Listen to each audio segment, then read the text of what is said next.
Berita selanjutnya dikabarkan dari Iran Tribuners. Gelombang aksi unjuk rasa terjadi di Iran. Hal ini sebagai buntut kematian seorang gadis Mahsa Amini, 22 tahun. Diketahui Mahsa ditangkap polisi moral lantaran dinilai melanggar aturan berhijab. Mahsa Amini dituduh telah melanggar kewajiban memakai jilbab, yakni rambut terlihat. Mahsa disebut dipukuli ketika berada di dalam mobil polisi yang membawanya ke pusat penahanan. Wanita itu meninggal dunia setelah menjalani perawatan intensif selama 48 jam di rumah sakit karena dilaporkan mengalami gejala stroke dan epilepsi saat ditahan. Namun polisi sendiri telah mengatakan Mahsa Amini meninggal karena mengalami gangguan jantung.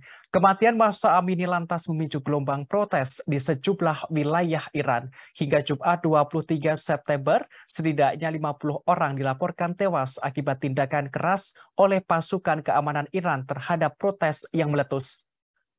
LSM Hak Asasi Manusia Iran yang berbasis di Oslo mengatakan jumlah korban bertambah.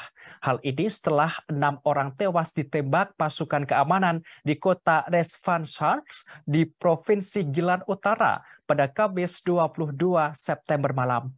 Selain itu, kematian lainnya tercatat di Babol dan Amol serta di Iran Utara. Kelompok-kelompok hak asasi juga melaporkan kematian di wilayah Kurdistan Utara, tempat Mahsa Amini berasal.